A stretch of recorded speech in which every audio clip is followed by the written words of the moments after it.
Match number 4 Punjab king versus Gujarat Titans.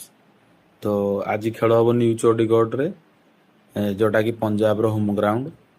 ତ ମୋର 3ଟା ପ୍ରେଡିକ୍ସନରୁ 2ଟା ଠିକ୍ ହେଇଛି, ଗୋଟେ ଭୁଲ।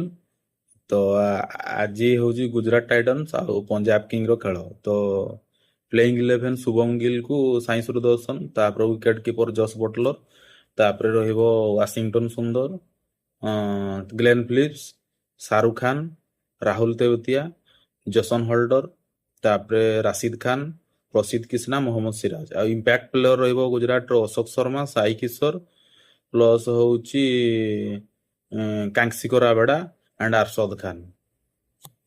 ଆଉ ପଞ୍ଜାବ କିଙ୍ଗସର ପ୍ଲେଇଂ 11 ରହିପାରେ ପ୍ରାଇନ୍ ସାରିଆ, ପ୍ରଭୁ ଶିବରନ ସିଂ, ଶ୍ରେୟସ ଆୟର, ତାପରେ କୁପର କୋନଲି, ତାପରେ ମାର୍କସ ଷ୍ଟୋଇନିସ୍, ଶ୍ରେୟସ ଆୟର ହେଉଛି captain, Marcus Stoinis, Nehal Wadhera, Shashank Singh, ତାପରେ ହେଉଛି ଜାଭିର ବାଟଲେଟ୍, ହର୍ଷଦୀପ ସିଂ, ଯୁବେନ୍ଦ୍ର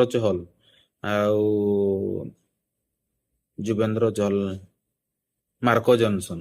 ଏଟା ହେଉଛି 11 ରହିବ। କିନ୍ତୁ ଇମ୍ପାକ୍ଟ ପ୍ଲେୟରରେ ବେନ୍ ଡାଲସିସ୍ ରହିପାରେ, ଆଜିମ ତୁଙ୍ଗଲରାୟ ରହିପାରେ ଇମ୍ପାକ୍ଟ ପ୍ଲେୟର, ଆଉ ବିଜୟ କୁମାର ବୈଶାଖୀ ବି ଇମ୍ପାକ୍ଟ ପ୍ଲେୟରରେ ରହିପାରେ। ଆଉ ଷ୍ଟ୍ରଙ୍ଗ କହିଲେ ଦିଟା ଯାକ ଟିମ୍ ଭିତରୁ ପଞ୍ଜାବ କିଙ୍ଗ ଷ୍ଟ୍ରଙ୍ଗ ଅଛି, କାରଣ ତାର batting, middle order, opener plus power hitter ବି ଅଛନ୍ତି। ଆଉ ଗୁଜରାଟ ଟାଇଟନର ମିଡିଲ ଅର୍ଡର ଟିକେ ୱିକ୍ ଅଛି। ତ ମୁଁ ଭାବୁଛି ଆଜି ପଞ୍ଜାବ କିଙ୍ଗ ଜିତିବ।